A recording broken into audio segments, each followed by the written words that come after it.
One final stop on our coast-to-coast tour, recapping the 2024 seasons on One Soccer today.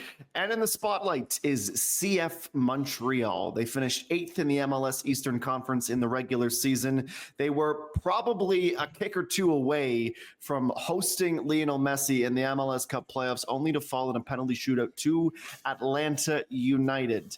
Obviously, since that season expired, well, there have been some big changes announced that we'll get to with Oliver Platt and Gareth Wheeler. But Wheels, if we were to start with the one big storyline for Montreal this season, what would that be for you? The Olivier Renard story was one that took over earlier in the season in May. With him leaving the club, he landed back in Belgium now with Anderlecht. That was a big story because it was at a time the team wasn't playing very well. They had a new manager that was struggling again in Laurent Courtois. You just wondered which direction this club would go. But I think they found their legs over the course of this season. They stuck with their identity. Ahead of the transfer deadline in the summer, they, again, stuck with their identity, bringing in young players, out with the old, in with the new, and it worked. They finished the season 5-1-1 to get into the play-in game in terms of the MLS Cup playoffs, finished with 43 points, and pushed Atlanta United right to the brink after going down early in that game, punching back. They were on the ascendancy, and they lost in pens.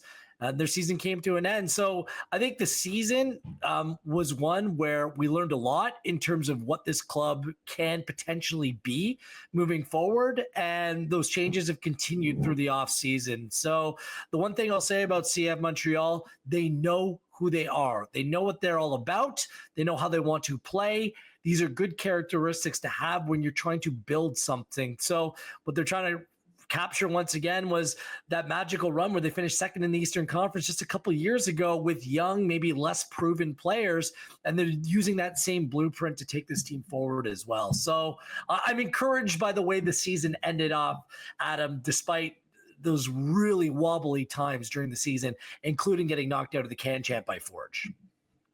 Oliver, from that foundation that Gareth has laid, when you sort of evaluate the season, think back on it, would you say they overachieved, did they underachieved, or were they sort of right where you thought they'd be once the dust settled? I mean, is anyone in MLS, would you describe any MLS club as overachieving to finish in 8th place in the conference, like Chicago? No. Maybe I don't think so, really. They did okay. I think you can say that sometimes maybe you're not as far away as you think by the fact that they finished 4 points behind the Red Bulls, who ended up in MLS Cup a few weeks later. So there's some reason for optimism there. I think it was just it was a season where it felt like there was some of the unfortunately common features of disharmony off the pitch at CF Montreal, while things were going okay, but kind of up and down on the pitch. And, you get to the end of the season, and I think it speaks volumes that Joseph Martinez, who was really integral in getting them to where they were and firing them into the playoffs and ended up as the team's top goal scorer, walks away. And I think it seems like both parties are kind of okay with that outcome. Right. So that kind of speaks to a little bit of the turmoil, but I don't think, I agree with Wills that I don't think they're in a bad place moving forward. So this is a man who's given me flack for the word quadrennial, but will drop disharmony on the program. I'm not giving you flack. I'm giving general use of that term flack. Yeah. Pardon me. Let's look ahead now. Then, since Gareth has rightfully alluded to the fact that Olivier Renard has headed back to Belgium, Ollie talks about Joseph Martinez being on the outs with CF Montreal. So looking ahead to 2025, do you think that they are in a good position? Do you think that they're in a grim position, or are there good times on the horizon for CF Montreal here, Ollie? I think what I'm encouraged by is the fact that they have made some pretty substantial changes this offseason. And that to me speaks to a club that knows that change needed to happen, and that there were some things that haven't been right the past few years outside of one season that, again, to me looks more and more like the exception, not the rule, and under Wilfred Nancy, where they did make the playoffs.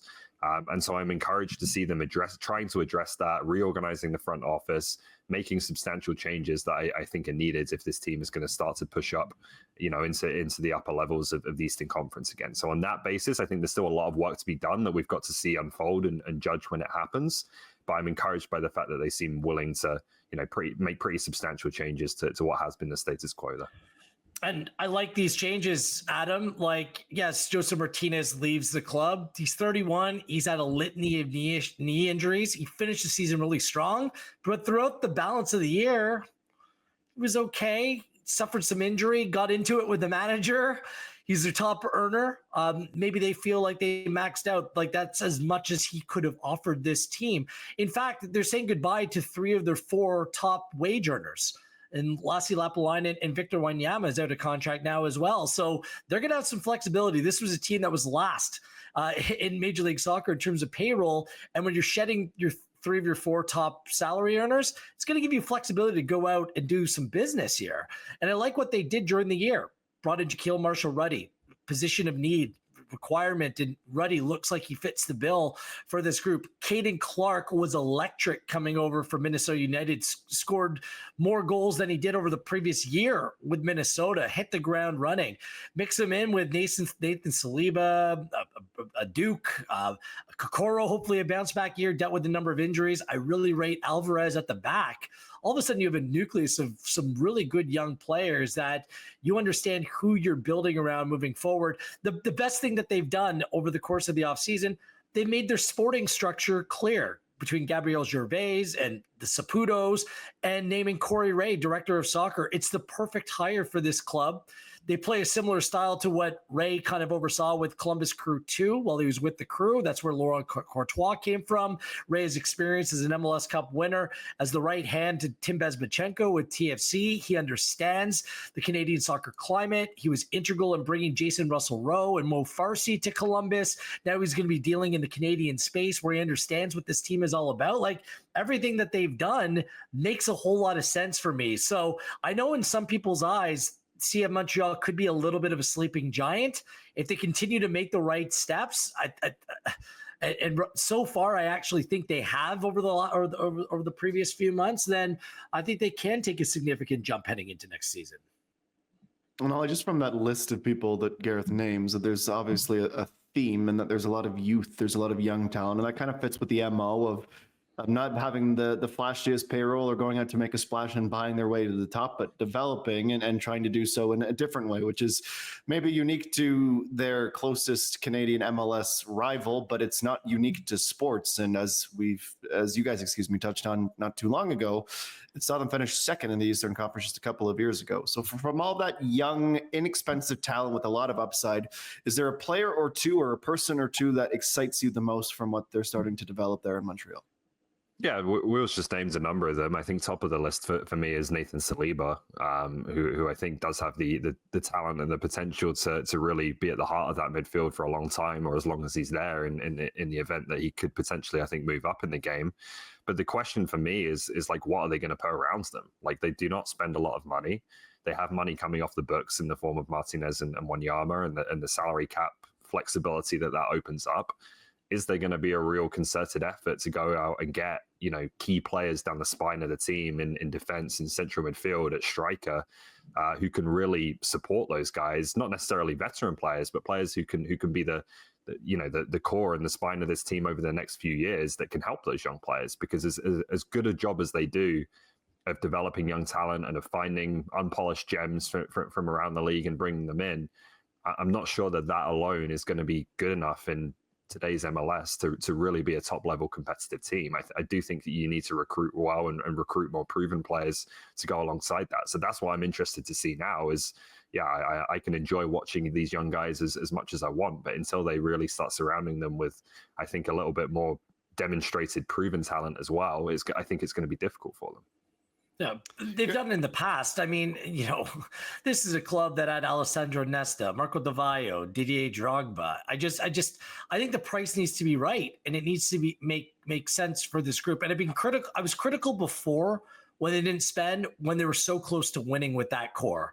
Then they sold off other players, and it was a clear rebuild. To me, that's not the time to add. The time to add is when that core is solid and stable and you can make a jump. That's when I think that the time is right where you can push the envelope. So look, I'd rather them utilize the financial flexibility they have to go out and mine some more really good young players, maybe pay a little bit more of a transfer fee in order to turn that into something else moving forward. The Bologna operation has been incredibly successful at that. that over the course of the last 2 years. I mean, they've sold off top players and they still remain competitive they're in the Champions League this time around as well. So I just don't think it will always be linear with this team, but I have to believe that there will be a little bit of flexibility. Again, like their financial commitment, it's a pittance heading into this year in terms of what they're actually spending and paying.